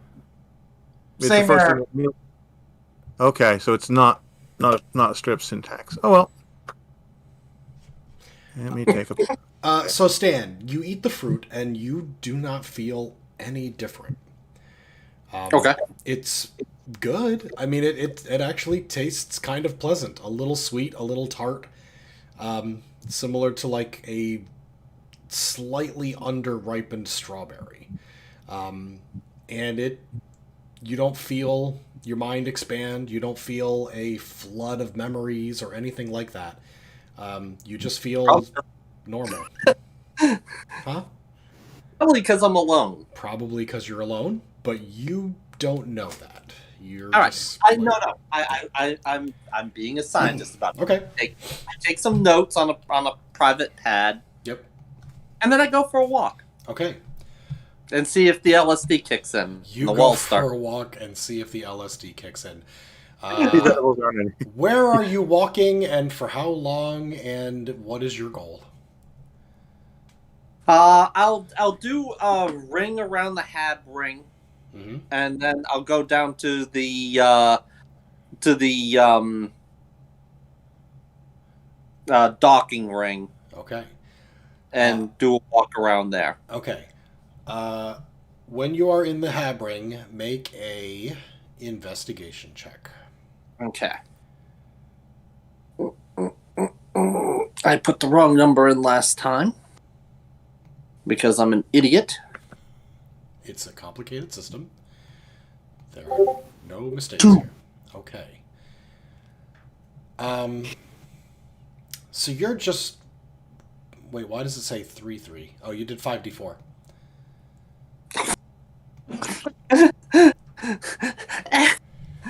All right. Bye. It's a complicated system. Well, not that complicated. It's been a long fucking week, all right? Yes, yes, yes. Oh, Look at that. You rolled even better with less chance of getting a number higher than 2.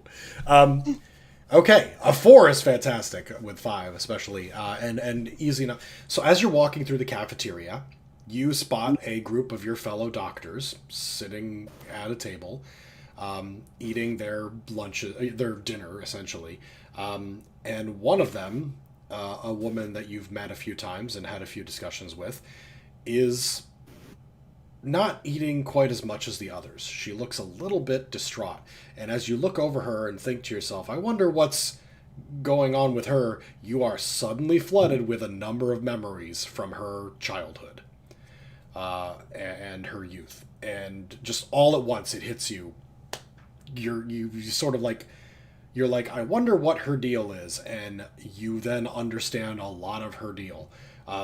And when that happens, she looks up at you, wide-eyed, and you get the sensation that you two are communicating on a psychological level, pulling in memories from each other. Mm-hmm. At which point she stands up, leaving her dinner there, walks away from the table, looking back at you as if to say, please follow. okay. I will follow her. Okay, you two. I'll Go ahead. Jello cup.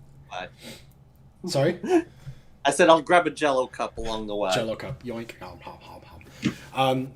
Oh, it's terrible. It's Jello asterisk, not made with real Jello. That's all I can eat tomorrow. So I might as well.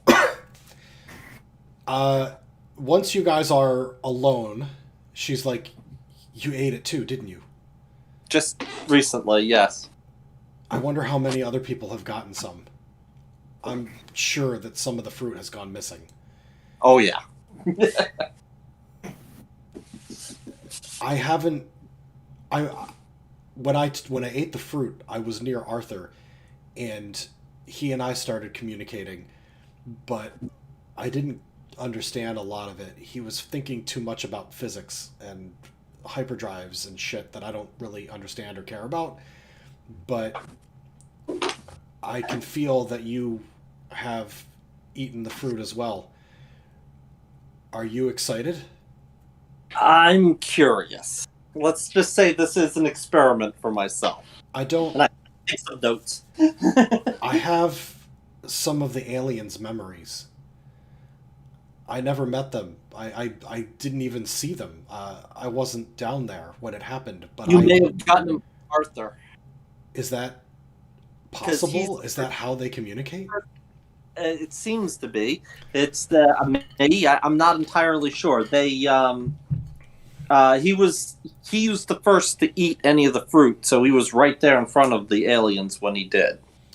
She holds her hand up, mimicking the symbol that you've seen the aliens do.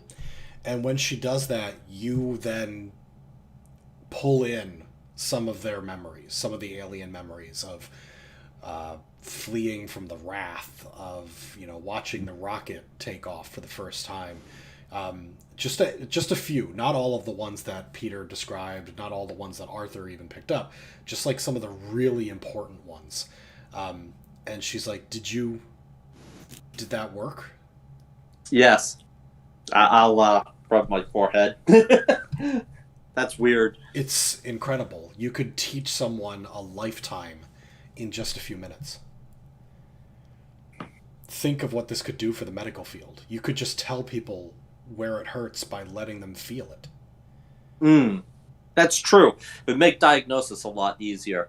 But there's the side effect of us sharing all of our memories around each other. I mean, humanity was never really meant to be that open. And as you think this, you accidentally pull a memory from her that is very embarrassing. And it makes you feel very embarrassed, and you blush. And she's like, oh, fuck. Yeah. Oh, exactly no. What I was thinking. I did not think this through. Well, we get to now both find out how long it lasts. Yeah. They eat a lot of this fruit, so I'm hoping it's a reinforced thing, and this will go away after a day or two. Yeah, it would be real bad if we were always connected like this. Yeah. No secrets. And then her eyes widen. And she says something to you that I'm going to send privately. She thinks it. Is this about your patient?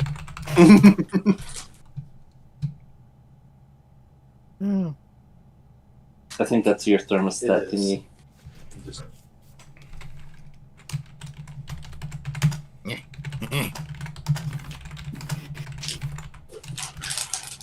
All right.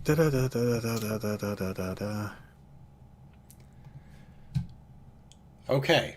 I think that's where we're going to end Stan's thing. I haven't gotten anything yet, so... Oh, hold on. I may have sent that to the wrong person. I'm sorry. I'll delete that. Did you just send it to someone on like your Twitch feed or something like that? I may have sent it to Jim accidentally. Hold on. Did you read that yet, Jim? Hold on. Good, because I deleted it. Okay. The one that didn't succeed? Huh? Is it the one you said, no, fail? Give me a sec. I'll send it to the right person this time. Don't read it, Jim. I don't think... I deleted it, so I don't think Jim got it before I sent it to him. Yeah, Okay. the only one that I got is, sadly, one of the guards took it. That's Yep. the only... Yep. Okay. So, yep. Good. Glad I didn't accidentally send that to the wrong person. Yeah, that would be horrible, wouldn't it? It would be. Ah, there's a cat. Yep. Mal. She is wandering around looking at me. There's always a cat. There we go. That's the right person and the right message.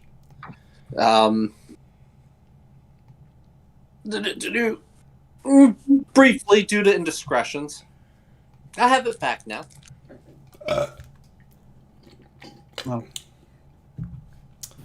That's my response to her. Gotcha. Okay.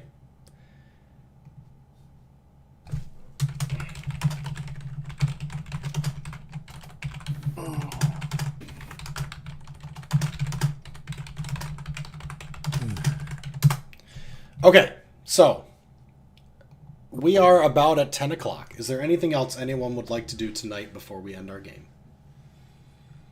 Doesn't have to be done tonight, but probably at some point. Peter is really still interested in the ship, especially the fact that it's just sort of hovering like a foot off the ground. Yep.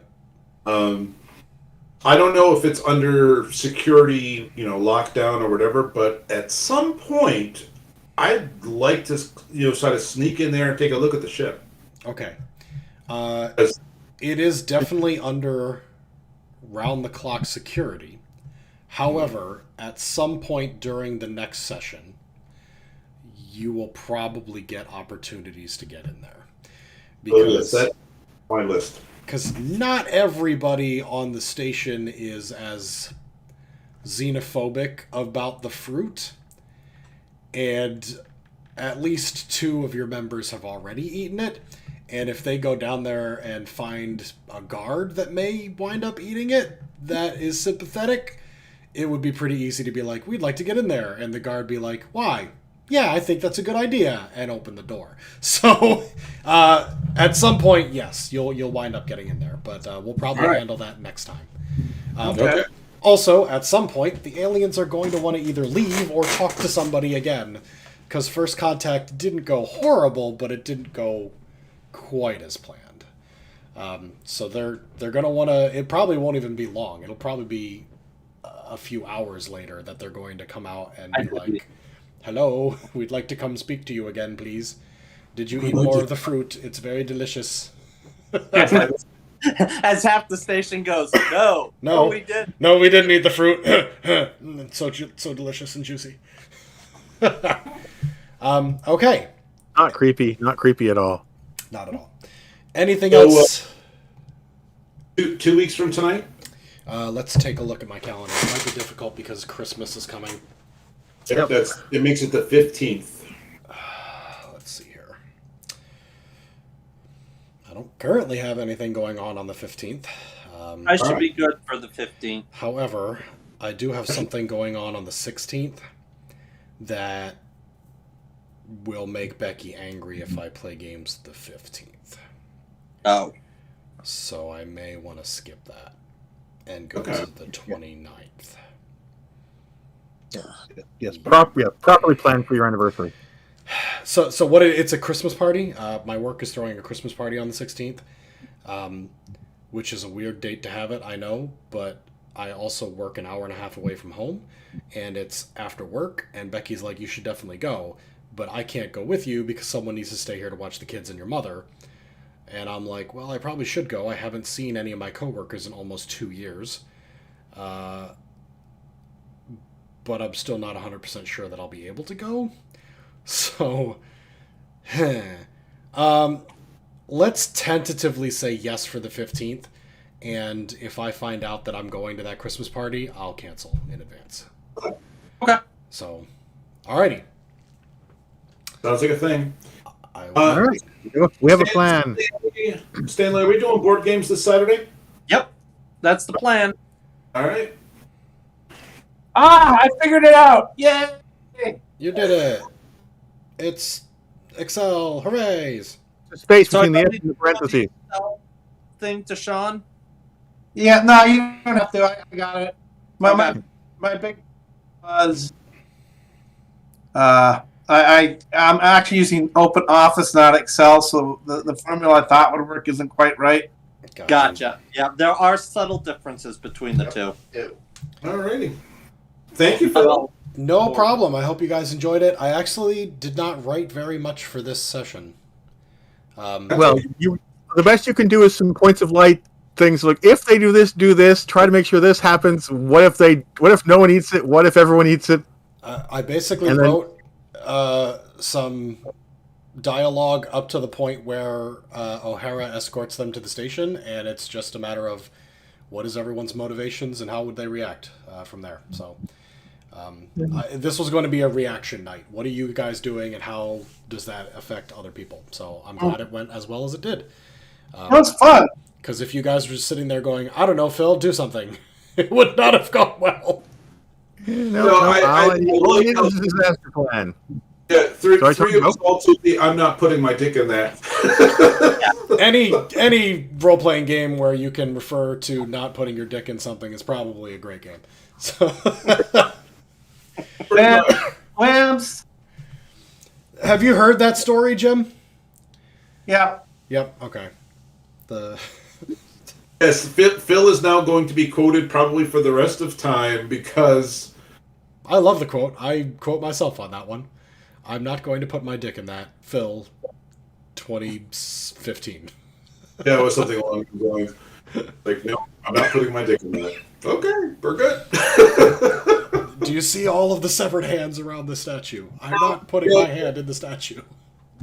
Just to let you know, I am running a Hollow Earth game on Roll20. The character sheets, they're a little fussy to get them all filled in, but once they're filled in, everything is just a button click.